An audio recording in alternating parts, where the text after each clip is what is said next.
Hi, and welcome to Mondays with Marlo. I'm really excited. We have a fabulous guest today, couples therapist, Dr. Sue Johnson. I mean, what couple doesn't need a therapist, right? Hey. Maybe you could move in and have a really good marriage. Anyway, from the moment that we announced that you were going to be with us, we got thousands and thousands of questions because the truth is everybody really needs your help. Yes. Everybody wants to make their relationship better, whether it's a marriage or a beginning of a relationship. They want to get it right because what's more wonderful to have in your life than a relationship that really works? Right. You know, it's a big deal. Right. So we're glad you're here. And the first question we have is a perfect way to start because it really kind of sets the table. Like, what is this? So the first question is from Molly. Hello, Molly. You're an expert in emotionally focused couples therapy. What is it? What is it? Okay, well, Molly, EFT is a short-term couples therapy that started in about the late 80s. And it's the only approach to couples therapy that's really based on a whole new science that's been happening in the last 2 decades, which is really a new science about love and bonding and what makes for a good emotional bond. And EFT is based on all this science, and it has lots of outcomes. We know that it's tested. We know we can really help couples. What we basically do is we help couples go to what we think is kind of the heart of the matter in a relationship. We help couples go and find those moments when they feel disconnected and like they're unsure of their relationship. They start to worry that their partner doesn't really care for them. They're not really important to their partner. And we help them understand that disconnection and kind of work together to take those moments of disconnection and sort of resolve them and then move into being able to reach for each other in a way that creates a really safe emotional bond. You know what, So they're there together with you. Yes. Right. And what we assume is, lots of couples therapists, we haven't understood love. So it seems to me that we've kind of gone around the edges. We've sort of tried to teach people how to problem solve together and, how to communicate nicer in fights. But actually people don't really want to communicate nicer in fights.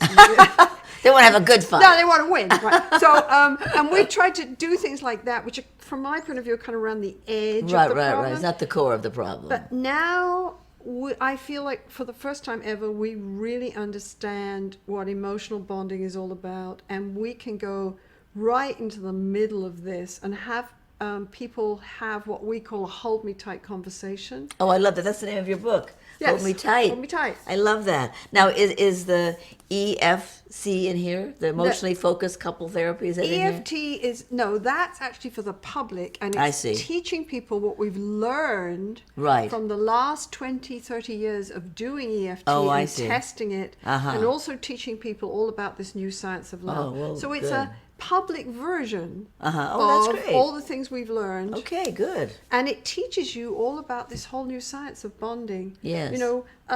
Love isn't a mystery anymore, and this is very good because fancy basing something so important as our families and our lives on a mystery. Do you want to do that? I kind of think it is a mystery, don't you think? No. I mean, why that one person in the whole world? Because that one person came when you called. That's sweet. I like your approach to life. Okay, this is from Greg. How do you define happiness in a relationship? That's a good question, It is Greg. good. These are smart people here. Well, I'm going to tell you, and I'm going to tell you how the new science defines it.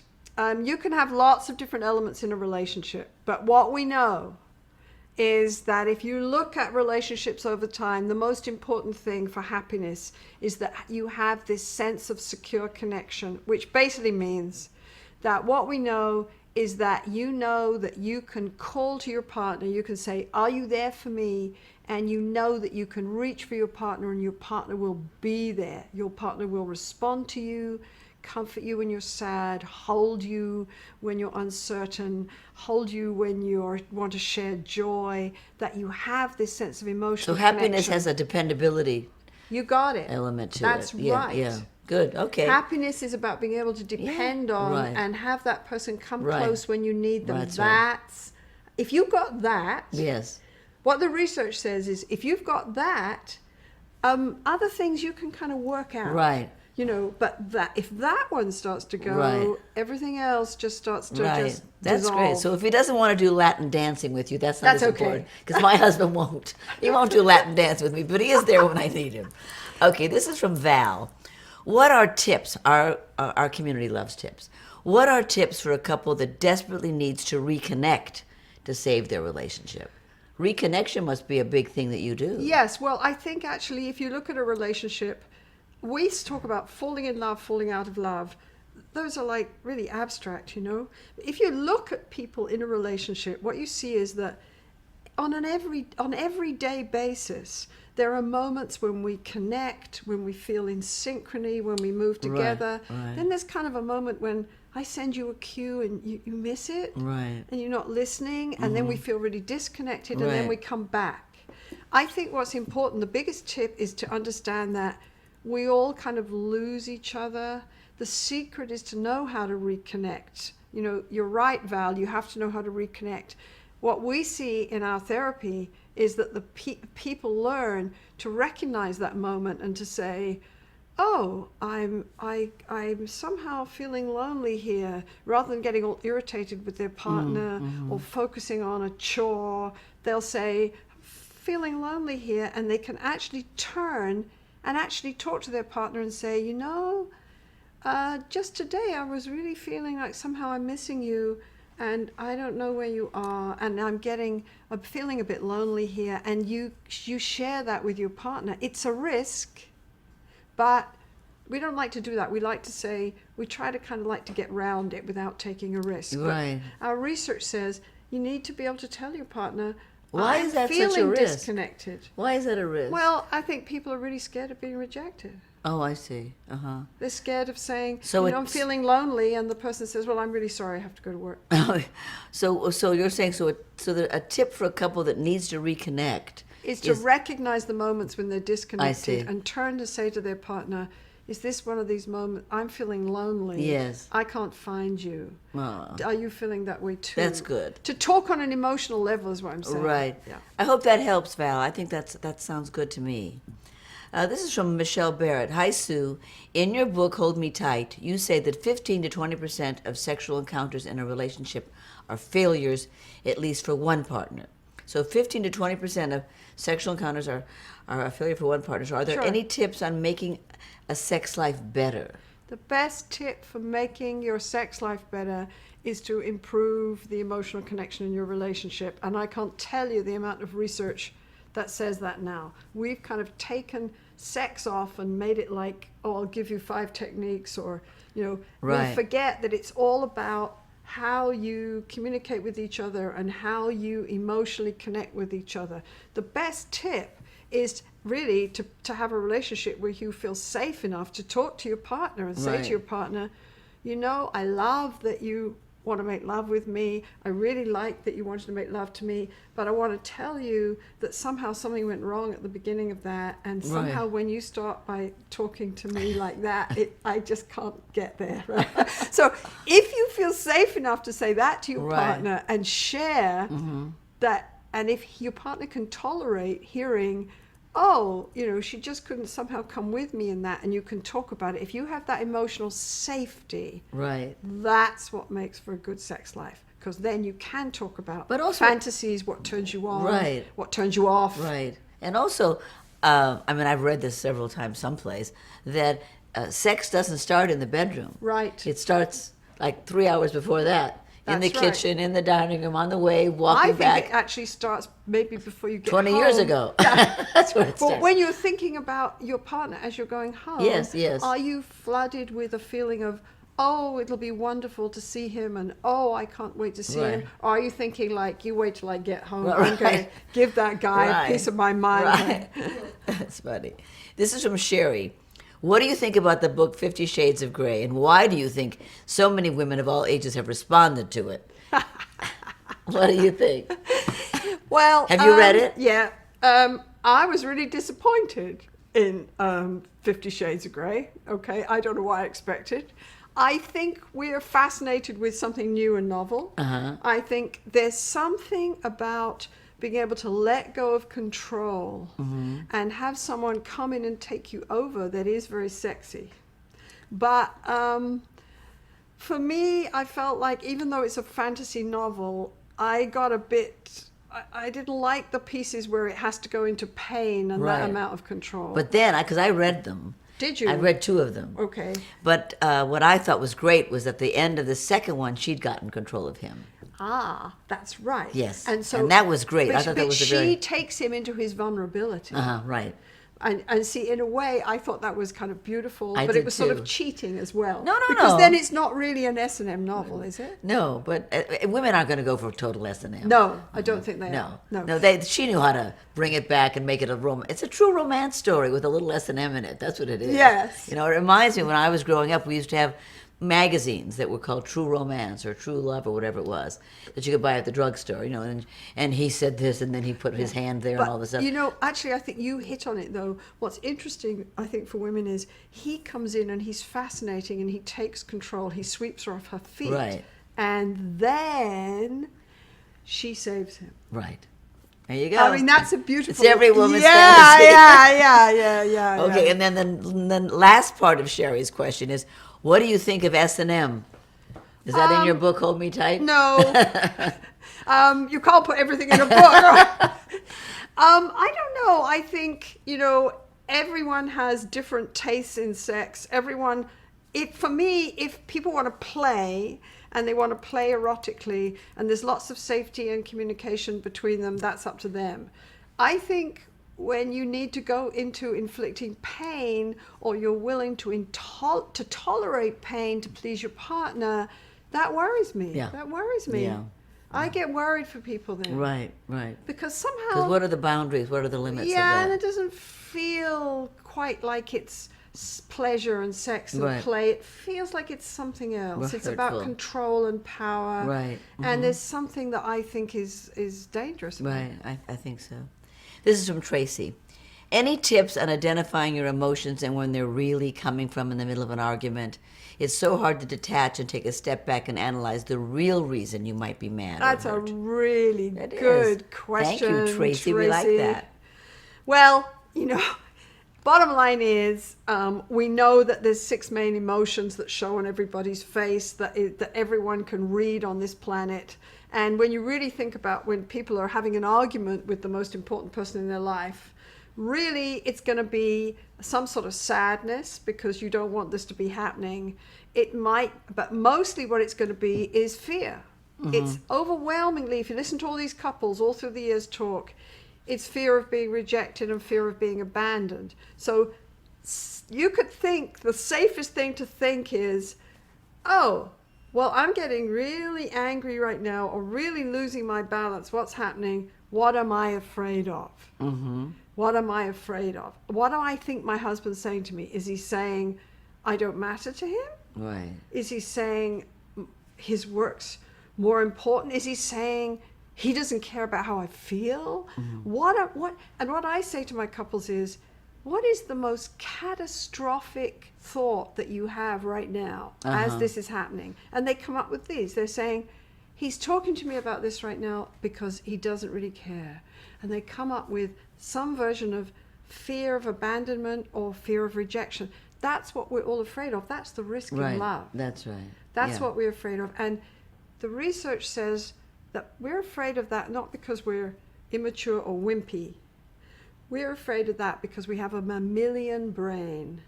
And we really do need to know that we can count on this other person. This other person is a safety cue for us.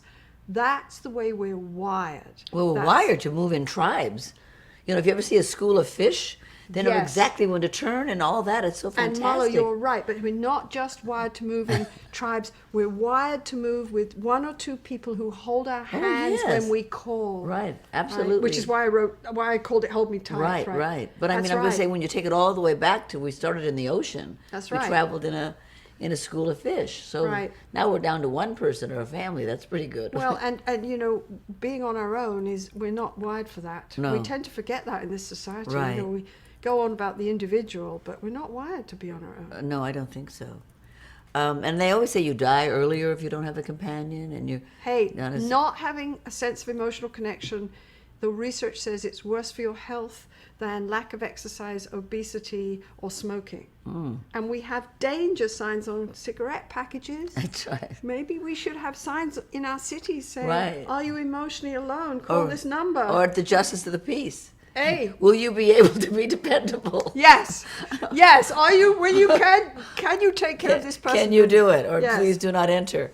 This is from Dana. Do open relationships work?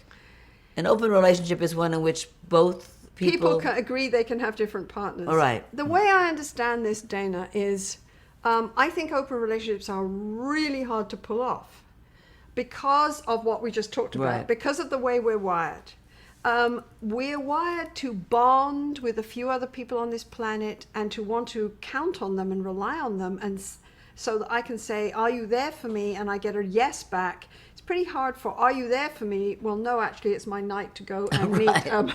That's a tricky. Right. So open relationships are really hard. And what we see with couples is if you try to have open relationships, people spend an enormous amount of time trying to create rules and things to create safety in a situation that just isn't safe, that your Completely, brain yeah. freaks out and finds threatening. So I remember working with one couple where they agreed they were going to have an open relationship, and the man came into my office enraged, screaming in a panic, red in the face, because he'd found out his wife had gone for coffee in one of these relationships where she was only supposed to see this man on Wednesdays between these times. Oh, I see. And she'd gone for coffee. In other words, you try to create all these rules. Right. I think we're wired we're wired for jealousy. We're wired for protecting our mate. Right. We're wired for, are you going to be with me? We're Do I wired come for, first and with you? we're wired for our own turf. Yes. We're turf And people. it's very difficult to make open relationships work. I would That's what I think. think. This is from Haley. Dr. Johnson, I need your help. My fiance spends a lot of time with his best friend who's a woman, and it makes me very uncomfortable. They do not have a romantic past, but sometimes I wonder if they secretly have feelings for each other. How do I handle this situation? I've heard this a lot. Haley, if I were you and you came in to see me in EFT, what I would try to do is create some safety between you and your fiance. Try to see what happens when you guys talk about this. Is there anything in the way of him really hearing you here? Maybe he's not hearing how uncomfortable you are. Mm-hmm. Maybe that's somehow difficult for him to hear.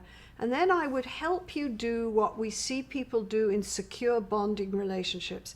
I'd help you listen to your own feelings and put out your needs very clearly. Might sound something like, I'd help you say to him, when you spend so much time with this lady, I get really scared. Mm-hmm. I wonder if you're starting to develop feelings for her. I wonder if maybe you might even start to fall in love with her and then I'd lose you. It scares me. I need you to help me with this feeling. I need you to listen to me and help me with this feeling. That's what we call a hold me tight conversation. And then I try to help him hear her. I don't know what's happening in the relationship. It's hard for us to put out clear signals when we get afraid. Right. It really is. We fudge it. Mm-hmm. We put 18 tons of armor on right. and then yell from the inside of the armor. That's right.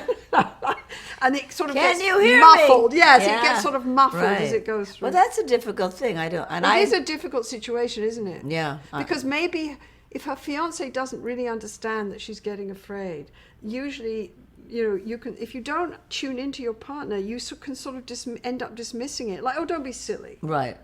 There's really nothing That's wrong. the worst answer to any fear is don't be silly. Yeah, because it's like saying, I'm not going to listen to your fear. Right, exactly. And you're being silly. This is from Diana Felton. Is there love for people 60 and over? Can they find their soulmate if such a thing exists? Sure, there's love for people 60 and over. I think love goes from the cradle to the grave. We all have these needs for connection. I don't see why there shouldn't be. If love is all about tuning into someone and emotional responsiveness, sure, there's love for people of 60 and over. However, if I'm going to be honest, no, I don't think there are soulmates. And this is why I don't like this image. You don't think there's any soulmate? No. Or not over 60? No, I don't think there's any soulmates. No, I really? think soulmates is a terrible idea because people say to me, well, I did think about working on this relationship, but it's an awful lot of hard work.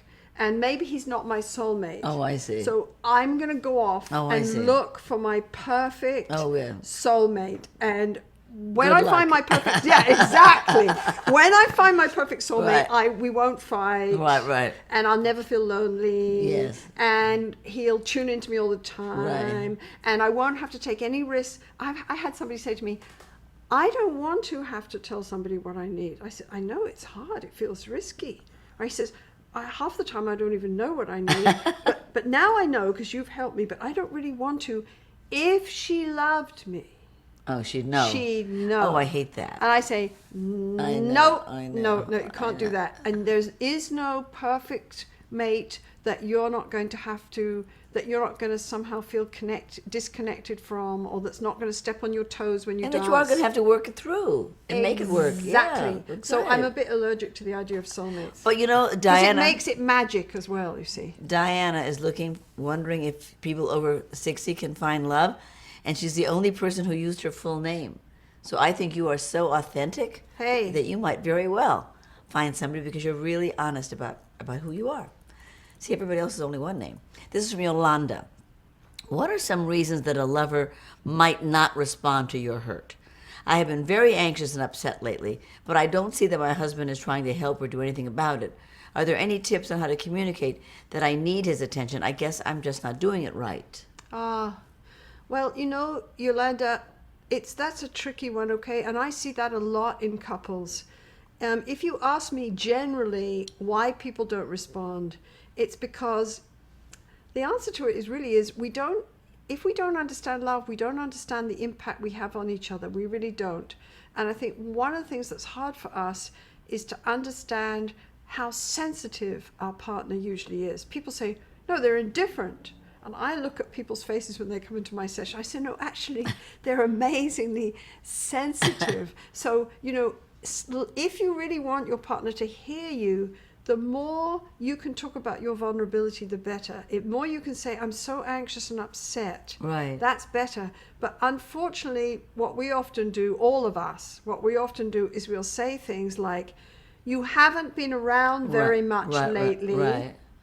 And you haven't been listening to my feelings. Right. And then the partner feels criticized. Right. Basically, the partner gets off their emotional balance. Right. They feel criticized.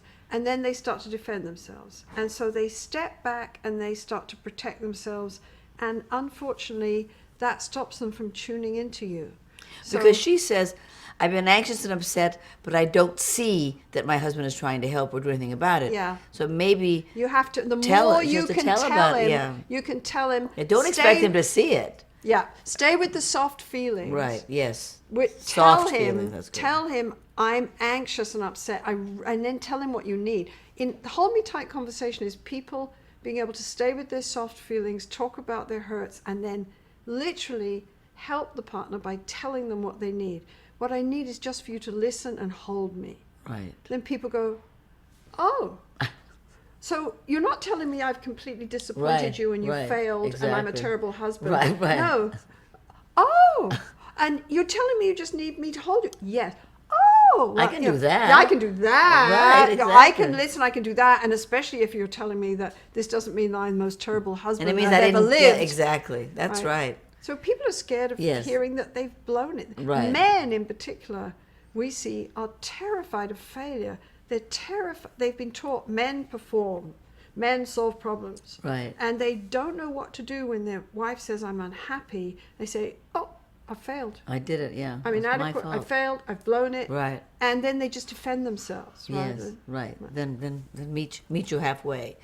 This is from Lana 78. Hi, Lana. Is it ever a good idea for a couple to stay together for the sake of the children if the love is gone? I don't know whether it's a good idea, Alana, but I think it's extremely, extremely difficult. You're really talking about a situation that I would call emotional starvation. You know, you can care for your children, but the bottom line is what we know is If you're going to try and stay in a relationship where you really feel emotionally alone, that's going to make it much more likely you'll get clinically depressed. It's going to downregulate your immune system. It's just so bad for your mental and physical health. And for your children's. Well, and that's the point. In Yes. the end, I think maybe the children need to know their parents are human too. Right. And that, so living in a situation of emotional starvation because of your concern for your children, I don't know. I think it would be better for you to take care of you, and then you have more to give to your Right, children. right. Oh, well, good luck, Lana. Sorry about this, but I hope we helped a little bit. This is from Melinda. Can you offer some tips on how to identify the triggers that make you angry at or upset, hurt by your partner? Yes, I think what you need to do is think about the typical fights you have, Uh-huh. and there's a pattern in them, Mm-hmm. and I think you need to really go past the content. You're like, people say couples fight about sex, money, and the kids, and I said no, they don't really. They only ever really fight about one thing. They fight about, are you there for me? Do I matter to you? What kind of relationship are we going to have? And are you emotionally connected to me? And will you come when I call?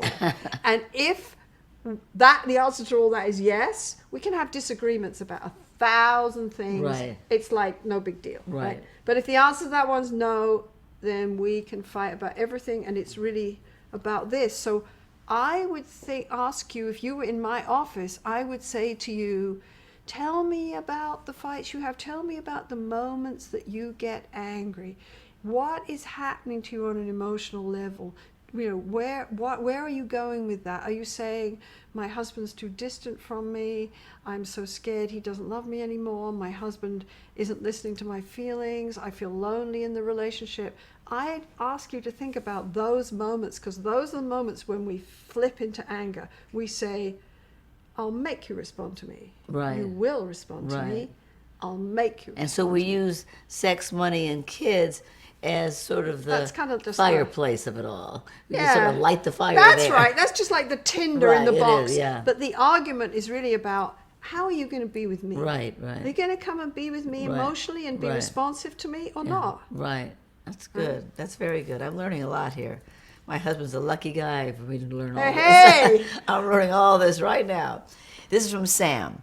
Hi, Sue. Is emotional attachment good or bad in a relationship, and why? I have a friend who's codependent on his girlfriend, and we make fun of him. But he does seem in love, too. Well, Sam, That's your problem. I think your friend should be having the giggle. Okay? Because if he's in love, codependent's a kind of funny word. It came out of the addiction literature, right? Yeah. And what I want to tell you is all the new science of love says that actually depending on somebody is the way you're supposed to be. And when we find a good, strong relationship and we can really depend on that person, we grow stronger. Mm-hmm. So that all the evidence is, for example, I bet you your friend, since he's felt that he's in love, I bet he's got more confident in himself. I bet he handles stress better. I bet he goes out and he problem solves better because he knows that he can go home and tell his girlfriend if he's had a bad day. And I'll bet something else. What? I'll bet he's not spending as much time with Sam. Right? We're being hard on you here, Sam. But Well, that's what happens when your friend falls in love. They have less That's time right, for you. that's right. I've felt it a million times. But that's one of the big things we've really learned about love. The old idea that we're supposed to be self-sufficient and Right, strong. right. Where did that ever come from? I don't know. No. Okay. The new research on love says, Oh, they call it needy. right. It was called needy, and that was a bad thing. That's right. It was a bad thing. Mm-hmm. But the new research says you're wired to need other people. It's good to have other people to turn to for support and caring. And when you think about it, when you're an adult, when you're an adult, you need that person right there. When you're an adult, they don't need to be right there. You kind of carry them with you. I mean, how many of us, when we're having a bad day, think about our husband or our wife, and we say, "Oh, when I get home, I can talk to this person, Right, and they'll give me a right, hug." yeah, And right. so then it's almost like you touch that relationship Yes. just for a moment, and it gives you strength, That's right. and it makes you And you resilient. don't feel so alone. Right. This is from Pandora. This is a good question. What is the best indication that a couple will last? The best indication that a couple will last is how emotionally responsive they are to each other. What that means is this. All couples fight. In fact, if they never fight, that's a problem. It's dead. Well, nobody's out on the dance floor. That's Right. when they're not stepping on each other's That's feet. right. So, all couples fight. And all couples are different. People say, oh, people are so different. Yeah, everybody's different, right? That's true, but that's not the issue. The research is clear. If you can turn and talk about your softer feelings and reach for each other, what that means is that no matter what happens, when you fight, when you hit differences, you can repair them. Because somebody can turn and say, I don't want to fight like this. Right. I think I hurt your feelings. Right. I got really scared right there. Mm-hmm. And you know what? I'm feeling awful right now. Mm-hmm. And I want us, maybe I hurt you too. And I Right. want us to find a way to reconnect. If you can create that safe emotional bond with each other, then, that is that is the thing, that's the insurance for your relationship. That's the security blanket for your relationship. If you can do that, you can weather all kinds of storms, you can go through all kinds of disagreements and fights, and you can make it with that safe emotional connection. Learning how to do that is the key issue. And to be friends. Yes. Be friends. I think that's a very good indication that a couple will last. If they have a good friendship, and that, for example, you count on a friend, right? You can tell your friend your trouble and they'll listen. They'll be there if they need you. Right. That's kind of part of, Right. Friendship is a big thing, I think, in a coupledom. This is from Felicia. Do you have any tips for how one stops escalating an argument between a couple? That's a good question. Because it starts and then it blows up. And what we see couples do when they're working with us is it's important to be listening to the emotional music and to suddenly see the dance you're caught in. If the usual fight you have with your partner is you push and he turns away, and the more he turns away, the more you push, it's like we help our couples create a name for that. I can think of one couple that called it the tornado. Okay? And she says, I feel lonely and I'm not going to tell him that, so I get angry at him and I make nasty comments about him, and he says, and I feel like she's just on my case and doesn't care about me, and she's telling me I'm a bad husband. Wow. And they get stuck. Right. So we help them get a name, so the couple says, oh, we're caught in that thing. We're doing that thing that we do. We're doing the vortex, the spiral, the tornado. Oh, that's great. And it's like recognizing we're both caught here. Not you're being mean again. Right. That doesn't work. That's it.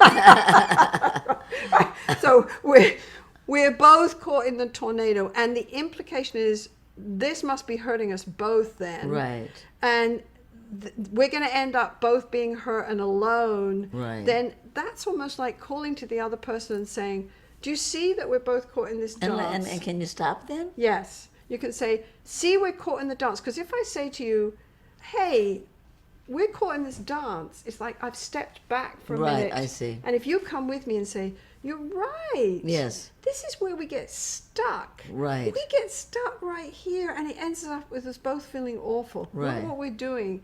We're both standing back and reflecting. Yes, that's and we great. Can say, so you're no longer in the tornado or let's the not vortex. do this. Right. So understanding the pattern you get caught in is really important. Yes, that's great. And naming it. I love naming things. This is from Tyler. Okay, so women have a G-spot? How do I find it? Can I pleasure myself in this way? Or does it have to be done by a man?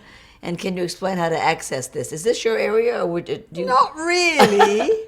But my understanding is that some literature at least says, oh yes, women do have a G-spot. Right. I should think the way you find it might be kind of obvious, actually. You have to sort of All right. feel for it, I suppose. Like everything else in life, you have to go find your pleasure. Yes. Right. Okay. This is Mallory.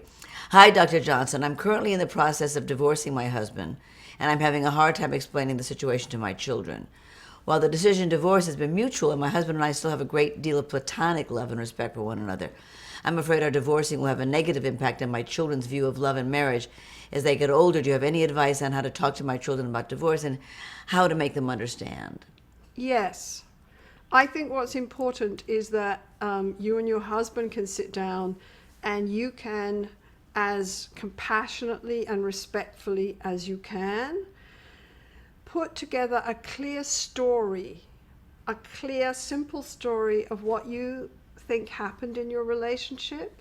Put the good bits in, put what it was like in the beginning, what happened in the relationship, how the distance between you happened, how the decision to divorce happened. Make it clear and simple. You put it together first together. Right. And tell then it together, you right? give that clear, coherent story of what happened to your children, especially so that your children don't think it's anything to do with them. Right, right. They are clear that it's nothing to do with them, and you both love them and you will stay their parents. They're not going to lose either of you, and you tell them this story, right? And I think the more clear you can be and honest you can be about what happened and maybe how you hurt each other, the more you teach your children about relationships. I think it's great. The honesty is so important because they can Yes. tell when you're not telling the truth. This is a very difficult one, but I know you've worked a lot with love after trauma. Yes. And this is from Hillary. She said, I was raped when I was in my early 20s. I have a very loving boyfriend, but sex can sometimes be very emotional. How do I work through this? Hillary, I think this is a hard one. What I would advise is that you go slowly, that you don't pressure yourself to respond sexually, that you really be gentle with yourself, and that your brain tells you that sex now is a danger cue. So you have to learn slowly to walk into that place and to start to feel safe. And I would help you talk to your boyfriend about how he can help you with that, how he can help you feel safe. You know, what kind of touch do you feel safe with? What kind of touch somehow triggers you into feeling somehow afraid? And he really can help you a lot if he's willing. But I think you have to recognize that you've been very hurt and your brain's going to try and protect you by shutting down and telling you that this is dangerous. But slowly, slowly, he can help you find the safe way to be close and touch again. Yeah, that's wonderful. Yeah. What you're saying. That's a hard one. Yes. We're running out of time, but I want to just squeeze in a few more. This is from Nancy. I've been with my boyfriend for almost 10 years, and although I've been ready to get married for a long time, he still hasn't proposed. What gives? I don't want to leave him, 10 years, but I don't want to just be somebody's girlfriend for the rest of my life. Nancy, my sense is maybe this guy's got really comfy with you. Maybe he's got into a rut of you being his girlfriend. What I would suggest you do is be really open with him and ask for what you want. You know, we don't want to do that. We feel it exposes us. But honestly, if you want him to respond, you have to say, look, you know, I love you very much, and what I would like is for us to move into another level and for us to get married. Where are you? I need to know where you are. Right. Where are you with Yes. this, with me, right? I think you have to ask. Yeah. And this is from Tanya. I'm 49. I've been dating a married man for 4 years. He's told me many times that his marriage is loveless, but he won't leave because of his kids, 13 and 15. I don't expect him to leave, and we really do love each other. Do you think a relationship like ours can have any real value, or is it always wrong if one party is married? I don't know if wrong is, wrong is sort of a funny word, okay? I think what we do as couples therapists is we look at what works. Does this relationship really work for you? Is it enough for you that this man has commitments somewhere else that maybe he can't break? Is that enough for you? And, you know, how does him being not available to you sometimes, how does that work? For most people, that's very difficult. Do you trust him? Do you believe that, does his wife know about you? There's lots of issues here about trust and safety. And you have to decide about that. Yeah. That's, nobody else can say, you know, if it works for you and if you feel good about this situation, nobody else can really say that for you. It's something you have to decide for you. And also decide where you hope it goes. You have to at Yes. least be honest about what you're hoping. That's right. you know? Because it sounds actually like what you're hoping is that he will leave his Right, marriage. exactly. And we all know that from these kinds of situations that it may be that he won't. He won't. Good luck. Good luck. Yes. This is from Sonia. My husband and I don't usually see eye to eye on our finances. In fact, I am the financially responsible one in the relationship. He brought a lot of debt to our marriage and a negative credit score, but every time I try to talk to him about this, he becomes agitated and he feels that I'm nagging him. How can I talk to him about this productively? And do you have any advice to help us work through this? Well, probably, I have never met your husband, but I would guess that if he gets, the word agitated really hits me, okay? And if he gets, I would guess that because, you know, we're all wired the same way. And really, how we're wired is not that mysterious anymore, okay? So I would guess that what happens is your husband starts to feel really ashamed and inadequate when you start telling him, listen, you haven't managed your money and now we're in debt. And he starts to feel, probably, I would guess that he would say, if I sat with him for a few minutes and just helped him go into his feelings, he would say that he's hearing that he's disappointed you and that he's failed. Right. And if that's the way he hears it, he's hearing it as an incredible rejection, and he's going to try and shut down the conversation.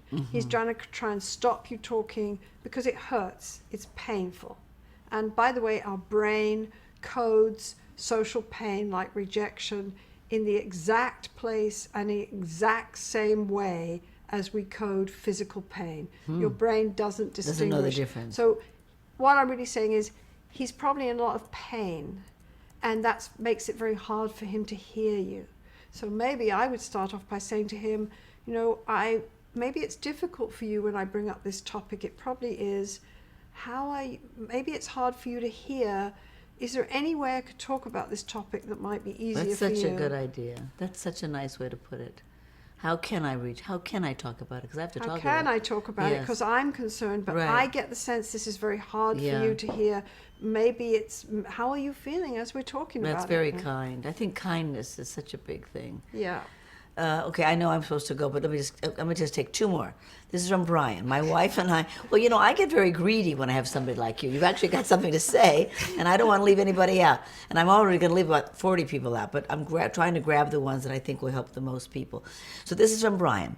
My wife and I are both over 40, and we haven't been having sex as often as we used to, but now that all our kids are in college, we have the house to ourselves. So what would you suggest for reigniting that fire? This is a fun question, right? Yes, it is. Well, when we, in Hold Me Tight, we have a sexual conversation in Hold Me Tight, okay? And what I talk about there is that in a good, loving relationship, I think the most useful way to think about sex is that it's play.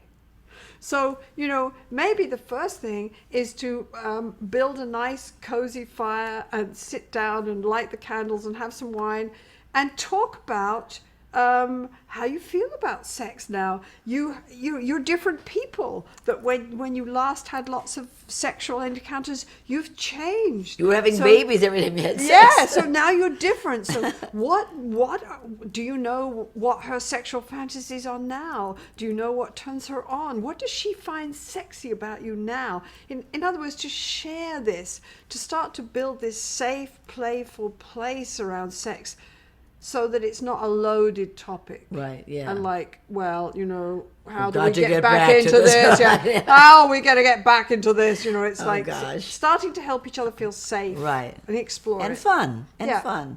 Okay, our last one, I promise. This is from Jana. I've been using OkCupid. Okay, Cupid. All right then. Do you know it? No. I don't either, but Okay. anyway, because I'm married, so I don't do it. Okay. And I've been on some dates, but a lot of the time it feels like online dating is just for first dates or hookups. Yes. And not anything serious, and I'm looking for something more special. Where do I meet people?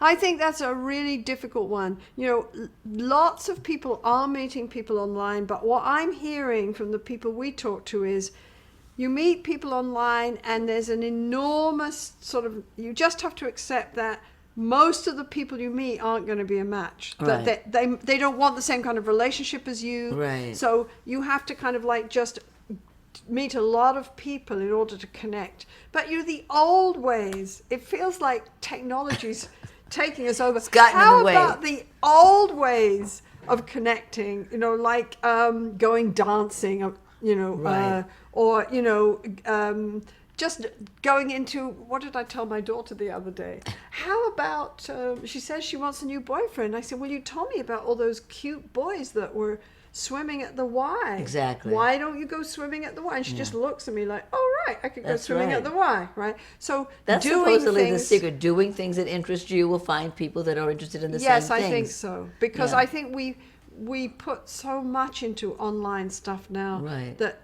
it's almost like we think technology is the only way. And most of the people you're going to meet online, they have different agendas. Right. Even if you find them, they're attractive, there's lots of different agendas, and lots of people who go online are just playing at fantasy relationships, or you're right, they're looking for a hookup. Right. They're not looking for a serious connection. Well, we have to stop. You're just fabulous. You really are wonderful. This is fun. It's been so much fun. And you've got this great book that I'm going to start reading called Hold Me Tight by Dr. Sue Johnson. And I met your husband, and he's pretty cute. So He is cute. You're I doing know. everything He's really right. cute. So I you're the know. real thing. You're doing it yourself. Thank you, everybody. I'll see you next Monday.